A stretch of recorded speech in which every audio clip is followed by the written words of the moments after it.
Hello, friends. Welcome to Bookku, the book summary channel. Today we are going to talk about the book You Should Talk to Someone by Lori Gottlieb. Have you ever thought your life was going perfectly fine until it suddenly wasn't? Maybe it's a breakup you didn't see coming.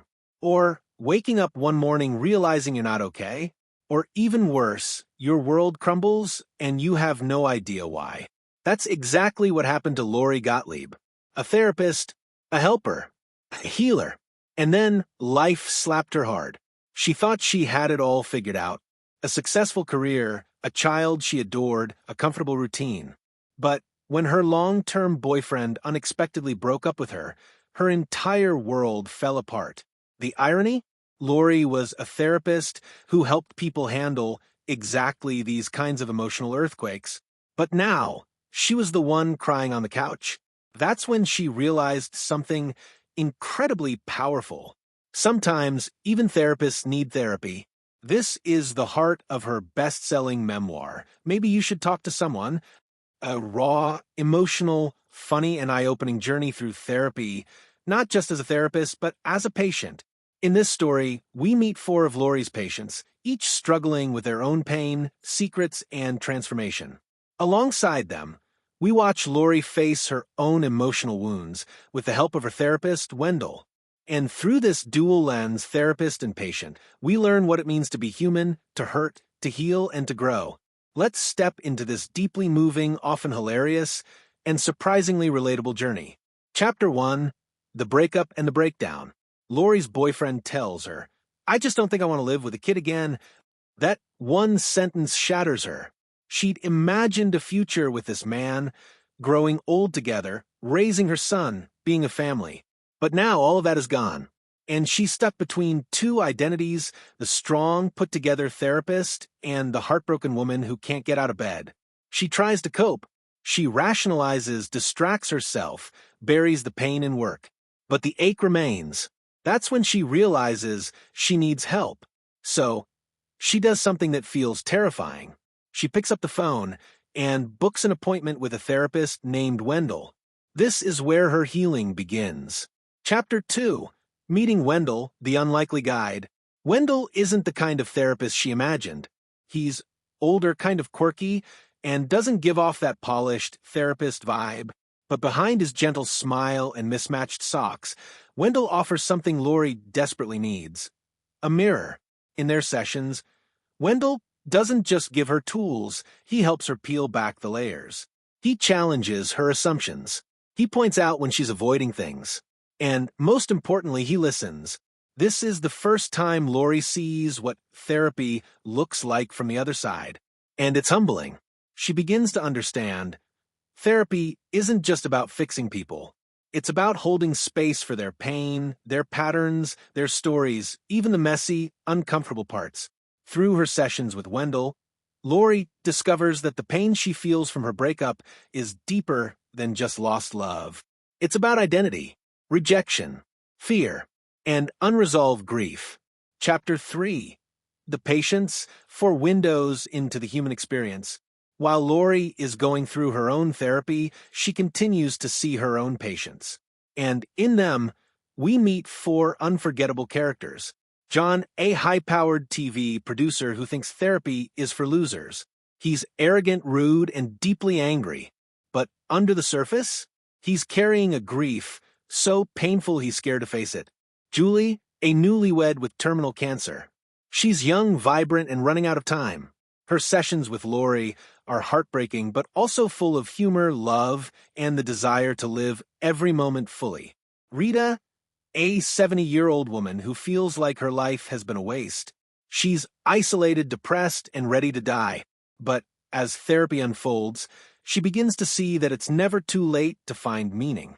Charlotte, a young woman in her 20s with a drinking problem and a trail of toxic relationships. She's lost, defensive, and scared to be vulnerable. But beneath her sarcasm is a girl longing to be seen. Each of these patients is unique, but their struggles are universal: pain, fear, shame, loneliness.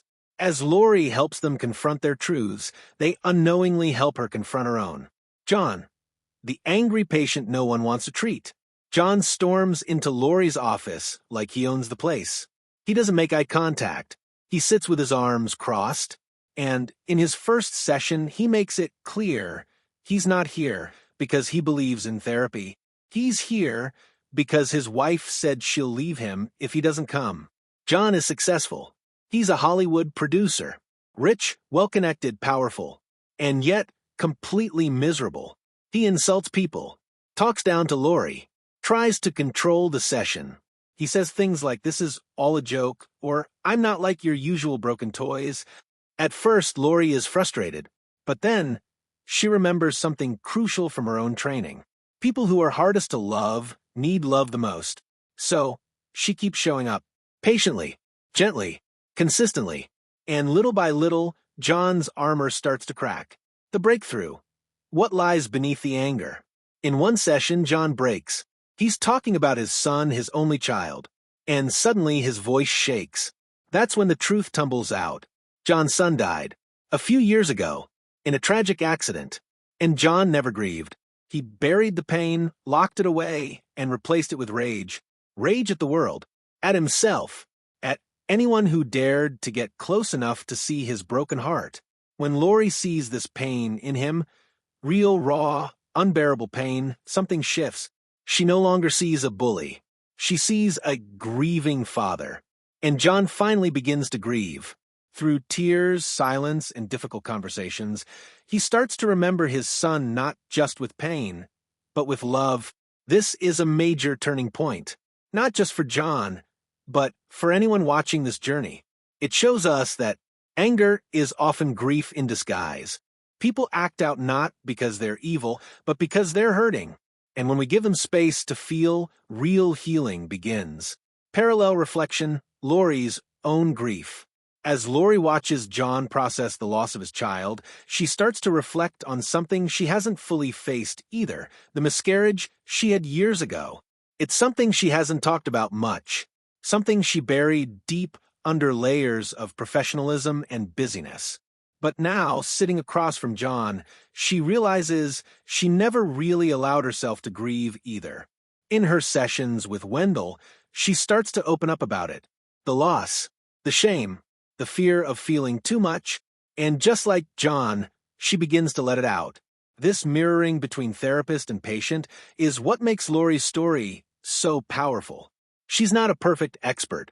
She's a human, growing, healing, breaking, and rebuilding alongside the people she helps. Chapter 4, Julie, Life, Love, and Saying Goodbye. Julie is everything John is not. She walks into therapy with a smile. She's warm, funny kind, but there's one heartbreaking difference. Julie is dying. She has terminal cancer, newly married, in her early 30s, and her time is running out. But instead of bitterness, Julie brings gratitude. Instead of fear, she brings courage. And instead of hiding from death, she confronts it head-on. In therapy, Julie doesn't just talk about dying. She talks about living. She wants to make the most of every moment. She wants to help her husband move on after she's gone. She wants to leave behind letters for her future unborn children that will never come to be. Every session with Julie is filled with a mix of laughter and tears. She talks about sex, love, regret, and joy all in the same breath. Julie teaches something profound. You don't need more time. You need more presence. Life isn't about how long you live. It's about how deeply you experience each moment. The goodbye. Eventually, Julie's health declines. She misses a session, then another. And then one day, Lori receives the call. Julie has passed away. Lori is devastated. She grieves not just as a therapist, but as someone who genuinely loved and admired her patient. Julie's death reminds Lori, and all of us, that life is fragile. But even more importantly, that we can choose how we live. With grace, with humor, with love. Part 3. John's wall begins to crack. Week after week, John returns. Still grumpy, still guarded, but something's shifting. He starts to share small things. A memory here, a reaction there. Lori notices. When he talks about certain topics, especially about his son, there's a flicker of softness in his voice. Then one day it happens. John breaks down. He tells Lori about his son, how he died in a terrible accident, how he never talks about it, how no one ever talks about it. He confesses that he's drowning in grief, but the only way he knows how to survive is by shutting it out, lashing out, and pushing people away. That's when Lori realizes John isn't angry because he's mean. He's angry because he's broken. And grief is the lock on his heart. This moment changes everything. John starts to open up. His sessions become less about controlling and more about feeling. He begins to understand that healing doesn't come from pretending you're fine, it comes from facing what hurts. And with time, Lori watches him transform from a bitter, angry man to someone who's learning to live with his pain instead of fighting it. Part 4. Julie, the Countdown of Life. Now we meet Julie. She's in her 30s. Smart, funny, deeply in love. She just got married. Life was supposed to be beautiful, but she was diagnosed with cancer, and it's terminal. Julie knows she doesn't have long. She starts therapy with Lori to find peace with the time she has left. But instead of being bitter or depressed, Julie brings light into the room. She jokes, she reflects, she asks deep questions. What's the point of life if we're all going to die? It's a question Lori doesn't have an easy answer to. But Julie keeps showing up, week after week, talking about love, pain, hope, and legacy. She writes letters to her husband, her friends, her future child who will never be born. She says things like, "We all think we have time, but none of us really do." One day, Lori walks into the office and Julie isn't there. A call confirms her fear. Julie has passed away. But the lessons Julie left behind, they stay. Lori reflects on how Julie, even in dying, was more alive than most people. She loved fiercely. She spoke honestly. She cherished the moment. Julie taught Lori and us that life is short, unpredictable, and precious. And if we truly want to live, we have to stop waiting and start feeling now. Part 4. Rita, it's too late for me. Or is it? Rita is in her late 60s. From the outside, her life looks quiet. But inside, she's ready to give up. She walks into Lori's office with a calm face, but her words are sharp. "I'm just here to say goodbye. I'm planning to end things soon." Lori is stunned, but trained. She listens without panic. She hears the pain underneath. Rita feels invisible, forgotten. Her children are distant, her marriage long over, and she believes her best years are behind her. What's the point of living, she wonders, when there's no one left to care? But therapy is patient. Lori doesn't argue. She asks questions, listens, gently encourages Rita to come back next week. And she does. Week after week, Rita opens up about her strict childhood, her dreams she let go of, the loneliness she never talks about, her regrets. It's like watching someone unlock a door that's been sealed shut for decades. Then something shifts. Rita tells Lori about a neighbor, a young woman she recently helped. Just a small thing, but it made Rita feel useful, seen. That tiny moment becomes a seed. Slowly, Rita starts saying yes to more things. A community event, a call to her daughter, volunteering at a local shelter. And over time, the idea of death no longer feels like an escape. It feels unnecessary. Lori watches Rita change, not in a dramatic movie-like way, but in small human ways. Rita isn't just surviving anymore.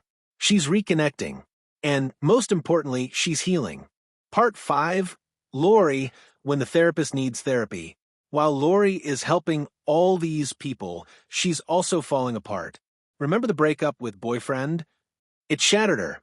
At first, she thinks she can handle it. She's a therapist, after all. She knows the tools, the stages of grief, the right things to say. But none of it helps when you're crying alone at 3 a.m., feeling abandoned, betrayed, and lost. So, what does Lori do? She sees a therapist herself. His name is Wendell. And at first, it's awkward. She wants him to fix her pain, to confirm that her ex was a monster, to give her closure. But therapy doesn't work that way. Wendell gently guides her back to herself. He challenges her blind spots, calls out her defenses, and slowly Lori realizes her pain wasn't just about the breakup, it was about old wounds, abandonment, the stories she tells herself. She starts to see that healing doesn't come from blaming others. It comes from understanding yourself. Lori's own therapy becomes a mirror. As she helps others heal, she's also learning how to heal herself. Part 6, the bigger picture. We're all in this together. By the end of the book, Lori leaves us with something profound. Therapists are just people, and people need people. The therapist is not above the patient. The patient is not broken. Everyone is struggling. Everyone has a story. Everyone is doing their best with what they know. This book isn't just about therapy. It's about humanity. It's about the parts of ourselves we hide, the grief, the anger, the fear, and what happens when someone finally sees them and stays. Through John, Julie, Rita, and Lori herself, we learn that healing is messy. Growth is slow, but connection? It's everything. Conclusion: your story isn't over yet. So, maybe you should talk to someone. Not because you're broken, not because something's wrong with you, but because you're human. And humans heal in connection with others and with themselves. If there's one thing to take from Lori's journey, it's this: you are not alone. Your story still matters. And it's never too late to rewrite the ending. Part 5. The art of listening. What we really want. What do people really want in therapy? Advice? Maybe. A solution? Sure. But mostly, people want to be heard. Lori learns this again and again. Sometimes, people spend the whole session talking in circles, venting, repeating stories, avoiding truths. But then there's a pause, a moment. They say something they didn't expect, something raw. And that's where the real work begins. For example, one of Lori's clients talks nonstop about work drama, deadlines, a micromanaging boss. But after weeks, he says quietly, "I don't think anyone's ever really seen me." That's the truth under the noise. Lori learns that most of us wear armor, sarcasm, anger, busyness, not because we're mean or closed off, but because we're scared. Scared of being hurt, rejected, unloved. And therapy offers what many never had: a safe space to take off the armor, to just be. Part 6, the role of time. Healing doesn't hurry. There's a saying Lori holds on to. Insight is the booby prize of therapy, meaning you can understand your issues completely and still struggle to change. Knowing you have a fear of abandonment doesn't stop the panic when someone pulls away. That's where time comes in. Lori shows us that healing is not a one-time epiphany. It's slow, awkward, often boring. You show up, you talk, you cry, you repeat. Some days feel like breakthroughs, others like setbacks. But over time, something changes. You pause before reacting. You say no without guilt. You notice your old patterns and choose differently. Lori compares it to turning a ship. You don't jerk the wheel. You adjust slightly, consistently, until the whole direction changes. That's therapy. That's growth. Part 7. The wall between therapist and client. Lori often wonders, should therapists reveal more of themselves? In therapy school, you're taught to be neutral. Don't talk about your life. Don't blur lines. But Lori is both a therapist and a patient now. She sees how powerful vulnerability can be. When her own therapist, Wendell, says something personal, a small story from his life, it shifts something in her. She feels less alone, and she realizes therapy is not about perfection. It's about presence. You don't need someone with all the answers. You need someone willing to sit with you in the questions. Lori begins to relax her boundaries just slightly, not oversharing but being real, and her clients respond. Because healing doesn't happen in silence. It happens in connection. Part 6, the patient who annoyed her most. Every therapist has that client, the one who pushes their buttons. For Lori, it's John. John is a hotshot TV producer. He walks in late, barely says hello, and immediately declares, "I don't believe in therapy." He mocks the process, criticizes Lori, treats their sessions like a joke. But he keeps showing up. And Lori keeps wondering, why? She starts to see through his act. The arrogance, the sarcasm, it's all a shield. Beneath it is someone deeply grieving, deeply wounded. John lost his son. A sudden, devastating accident. And he's never been the same. The therapy sessions aren't just about venting, they're a test. He's asking, "Can you handle my pain? Will you leave like everyone else did?" As Lori continues to show up, listen, and not flinch, John begins to trust. He softens. He opens up. Slowly. This arc teaches Lori one of her biggest lessons. The people who need love most often ask for it in the most unlovable ways. Part 7. The breakup that broke Lori. Let's rewind. Before she became Wendell's client, Lori went through a painful breakup. She was in love, planning marriage, a future. Then, he ended it suddenly, coldly, no room for discussion. The pain felt physical. Her whole body ached. And what made it worse? She's a therapist. She should know how to deal with emotions, right? But Lori realized something humbling. Even therapists aren't immune to heartbreak. She cried. She couldn't eat. She obsessed over what-ifs. Therapy didn't fix it in one magical moment, but it helped her process, to stop blaming, to feel the grief fully instead of avoiding it. Through her own pain, she gained more empathy for her clients. Because heartbreak, whether from a partner, a parent, or life itself, is universal, and everyone needs space to mourn. Part 8. Rita, the 69-year-old who wanted to die. Rita was different from Lori's usual clients. She was 69, sarcastic, dressed impeccably, and she came in saying, "I'm going to kill myself in 3 months if nothing changes." Lori was stunned, but she stayed calm. Each session, Rita revealed more. Her children were distant. She'd been through cancer. She felt invisible, useless, lonely, and yet she showed up to therapy every week. Rita began to reflect on her past, the strength it took to raise kids alone, survive illness, rebuild her life again and again. Lori didn't lecture her. She didn't try to fix her. She just listened. Week by week, Rita started choosing life again. She joined a book club, reached out to her son, wrote a will, not as a goodbye, but to gain a sense of control. 3 months passed. Rita didn't end her life. She began a new chapter. And Lori was reminded, people don't come to therapy to change their past. They come to change their future. Part 9. Lori's secret therapist fantasies. Therapists are supposed to be neutral, patient, wise. But Lori confesses, sometimes she just wants to scream at her clients. Like when a client keeps dating the same toxic person over and over. Or when someone comes in for help but won't stop checking their phone. Or when they say, "I don't know," to every deep question. She fantasizes about shouting, "Just stop. You're doing this to yourself." But she doesn't, because that's not her job. Her job is to help people see it for themselves, to gently guide them to their own truths. It's slow, frustrating, but also rewarding. Because when someone finally does get it, it's powerful, real, life-changing. Lori reminds us, therapists are human too. We have judgments, emotions, flaws. The trick is not to let them lead. Part 10. The crazy label, what's normal anyway? One of the biggest fears people have about therapy is being labeled crazy. But Lori shows us something different. There is no normal. Everyone has messy emotions. Everyone struggles. Everyone has blind spots. Therapy isn't about fixing what's broken. It's about understanding what's human. One client, Charlotte, came in saying, "I don't want to be crazy like my mom." But over time, she realized her emotions weren't madness, they were messages.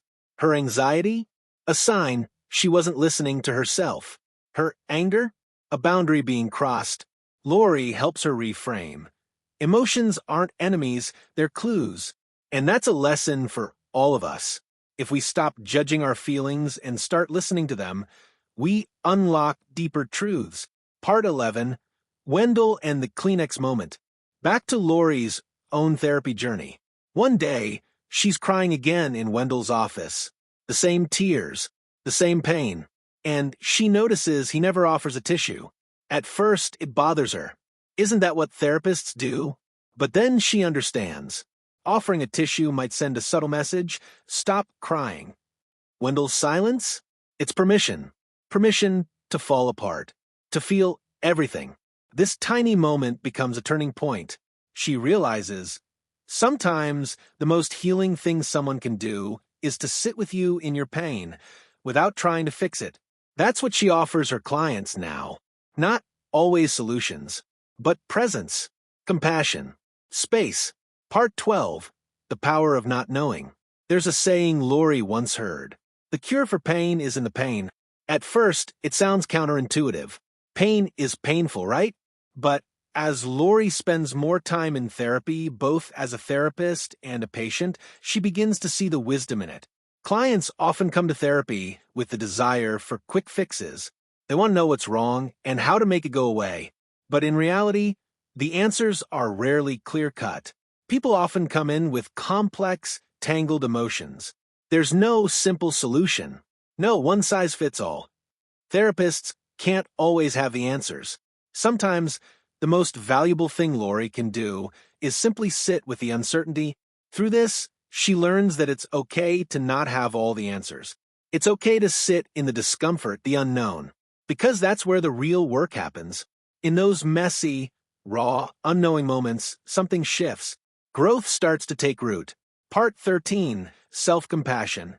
Breaking the cycle of perfectionism. We live in a world that constantly tells us to be perfect. We're supposed to be the best partner, the best employee, the best friend. We're supposed to have it all together. But for many of Lori's clients, and for Lori herself, that idea is suffocating. Perfectionism breeds anxiety. It leads to burnout. It drives people to hide their flaws, even from themselves. Take Gwen, a perfectionist in her 40s. She's accomplished, successful career, family, friends, but she's constantly dissatisfied. Nothing is ever good enough. In therapy, Gwen reveals her deepest fear. What if I'm not enough? What if I fail? And Lori, slowly and patiently, teaches her the power of self-compassion. Instead of berating herself for mistakes, Gwen begins to see those mistakes as part of being human, as part of the process. Through this shift, Gwen starts to let go of perfectionism. She starts showing up as her imperfect self, and the world doesn't fall apart. In fact, her relationships improve. She becomes more authentic, less guarded. Lori shares this lesson. Perfection is a lie. Embrace your flaws, your mistakes. They make you real. Self-compassion, Lori learns, is a key ingredient in healing. You have to treat yourself like a friend, not an enemy. Part 14, The Therapist's Dilemma, Balancing Empathy and Objectivity. Being a therapist means walking a fine line. You're expected to be empathic, to connect deeply with your clients. But you also have to maintain a certain level of objectivity. You can't become too attached. You can't fix your clients' problems. You have to remain neutral. Lori talks about the therapist's dilemma, the struggle between feeling for your clients and maintaining a professional distance. Sometimes it feels like you're in a tug-of-war between wanting to help and knowing you can't. One day, a client says to Lori, "I know you care. I feel it. I know you want to help me." Lori, in that moment, is struck by the truth. It's true. She does care. But her job isn't to save them. Her job is to help them save themselves. That distinction changes everything for her. She stops trying to rescue. She stops worrying about being liked. Instead, she becomes more effective by staying grounded in her role, not the savior, but the guide. And the best part?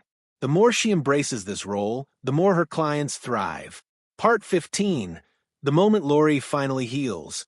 After months of therapy, Lori begins to notice something. It's subtle at first. She catches herself laughing more easily. She feels a weight lifting off her chest. The grief doesn't consume her anymore. She starts to look forward to life again. And one day it hits her. She's healed. Or at least, she's in the process of healing. For the first time in ages, Lori feels lighter. The fog has lifted. Her journey through pain and loss has made her more present with herself and her clients. Part 16, A Breakthrough Moment with Wendell.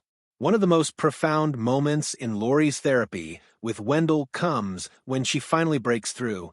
They've been working together for months, and Lori's been feeling stuck, like she's not really making progress. She's still carrying around the same pain from the breakup, the same frustration about her life, and the same lack of closure. Then, Wendell asks her a simple question. What if you stopped looking for closure? Lori is stunned. Stop looking for closure? She repeats. For the first time, she realizes something huge.